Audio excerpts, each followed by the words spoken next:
Hello, Grumpy Old Fart here. Uh, there's an old movie, and it's from 1956. It's called Forbidden Planet.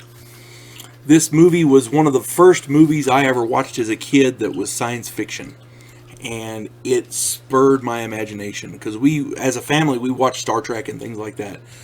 And this came on. It was on it was billed kind of as a horror show or whatever I want to say it was a horror show on a weekly, they had the movie of the week kind of thing back in the day. And this movie fit the bill because it was good. It was exciting. It was a little scary. It was made you think. It was informed you about different things. It was well worth the watch. It starred Leslie Nielsen in his very first film debut.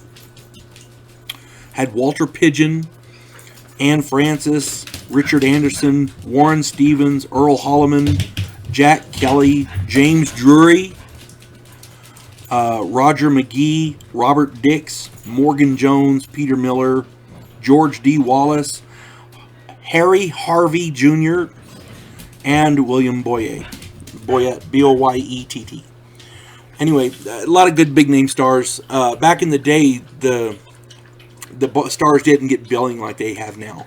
But everybody knows Leslie Nielsen from the Naked Gun series. This was his very first film that he ever did. He plays the commander.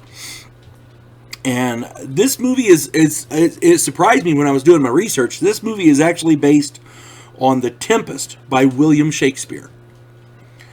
The film it has a lot of sci-fi first. It's science fiction, first off. Forbidden Planet, go figure.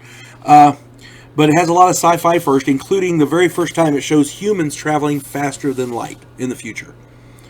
FTL travel. It's the first time you ever see Robbie the Robot. If you're an old fart like me, you'll remember those. First time it mentions an interstellar federation. And first time it ever talks about humans, as far as I know, about humans colonizing other planets. Before this, they had shows where people visit other ones, but this is where they've got colonies on other planets. Gene Roddenberry credited Forbidden Planet for many influences to his brainchild, Star Trek. Very intelligent sci-fi movie. It is. Forbidden Planet is. It has a wonderful plot dealing with mentally controlled machines and uncontrolled emotions and stray thoughts manifested as an id monster. A monster created from your id. And they explain it well in the movie too. It's really well done. Sound and visual effects are far ahead of its time.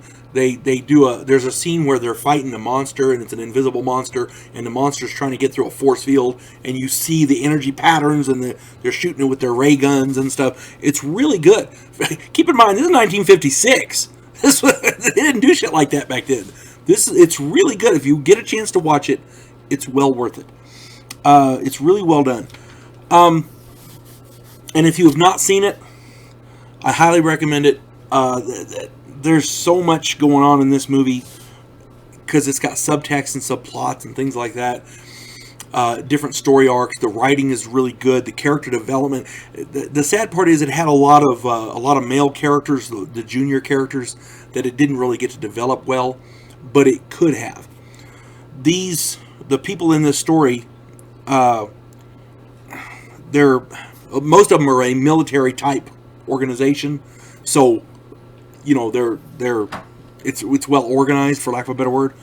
But there's two of them. Walter Pidgeon plays the Dr. Morbius. I want to say it's his name, Dr. Morbius, on a planet, and his daughter, her name is Altair, based on the planet, and her played by Anne Francis. Everybody else is military, and they're coming to see about this, investigate this colony, because I forget if they lost contact or if they needed supplies or whatever. But the point being, they were visiting this planet. It's essentially a big Star Trek episode with different people.